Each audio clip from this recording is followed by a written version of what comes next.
नमस्कार दोस्तों।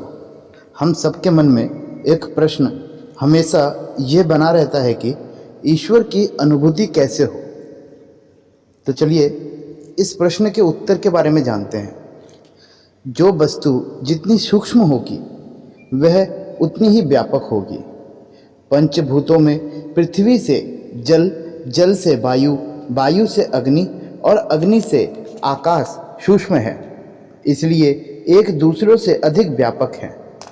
आकाश ईश्वर तत्व हर जगह व्यापक है, पर ईश्वर की सूक्ष्मता सर्वोपरि है, इसलिए इसकी व्यापकता भी अधिक है।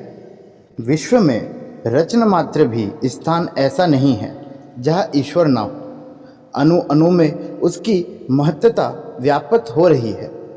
स्थान विशेष में ईश्वर तत्व की कम या ज़्यादा हो सकती है, जैसे कि चूल्हे के आसपास गर्मी अधिक होती है, इसलिए यह कहा जा सकता है कि उस जगह पर अग्नि तत्व ज़्यादा है।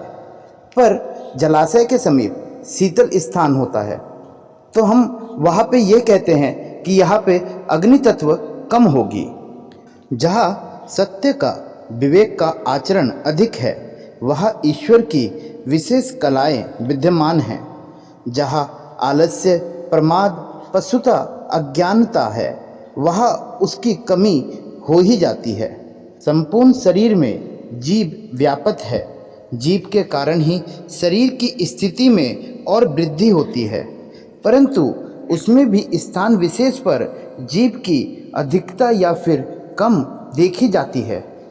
जैसे हृदय, मस्तिष्क, पेट या मर्म स्थानों पर तीव्र आघात लगने से मृत्यु हो जाती है, परंतु हाथ, पाँव या कान, नाक, नितंब आदि स्थानों पर उससे भी अधिक आघात सहन हो जाता है।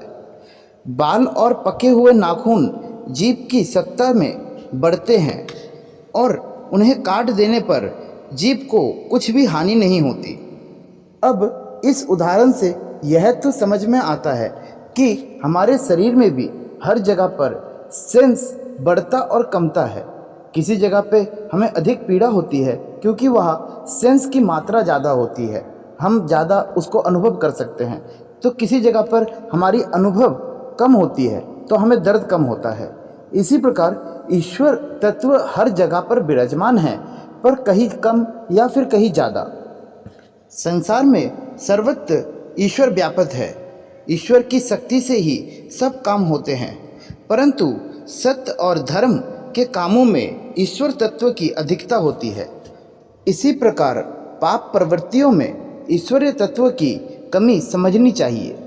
धर्म आत्मा, मानसवी, उपकारी या विवेकवान और तेजस्वी महापुरुष को अवतार कहा जाता है, क्योंकि उनकी सत्यनिष्ठा के आकर्षण से ईश्वर की मात्रा उनके अंतर्गत अधिक होती है।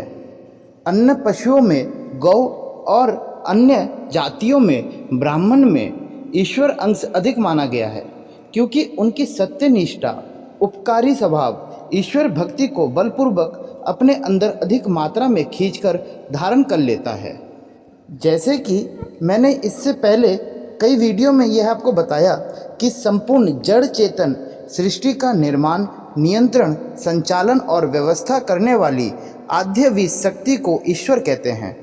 यह संपूर्ण विश्व के तिल तिल स्थानों पर व्यापक हैं और यह ईश्वर तत्व सत्य की, विवेक की और कर्तव्य की जहाँ अधिकता है, वहाँ इस ईश्वरीय तत्व का अंश अधिक है।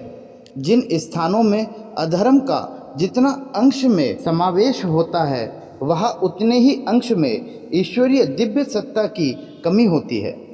सृष्टि के निर्माण में ईश्वर का क्या उद्देश्य है, इसका ठीक ठाक कारण जान लेने वाला मानव वृद्धि के लिए अभी तक सक्षम नहीं हुआ। शास्त्रकारों ने अनेक अटकलों इन संबंध में लगाई है, पर उनमें से एक भी ऐसा नहीं जिसमें पूरा संतोष हो सके। सृष्टि रचना में ईश्वर का आदेश अभी तक अनजान सा बना हुआ है। हिंदू संस्कृति के गुरु या प्रचारक इसे ईश्वर की लीला कहते हैं।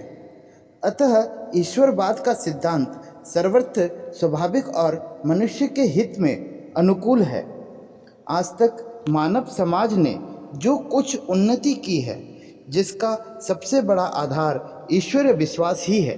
बिना परमात्मा के आश्रय लिए हुए मनुष्य की स्थिति बड़ी निराधार हो जाती है, जिससे वह अपना कोई भी लक्ष्य स्थिर नहीं कर सकता, और बिना लक्ष्य संसार में कोई महान कार्य संभव नहीं हो सकता। इसलिए परमात्मा के विराट स्वरूप को, रहस्य को समझकर ही हमें संसार में अपनी जीवन यात्रा संचालित करनी चाहिए।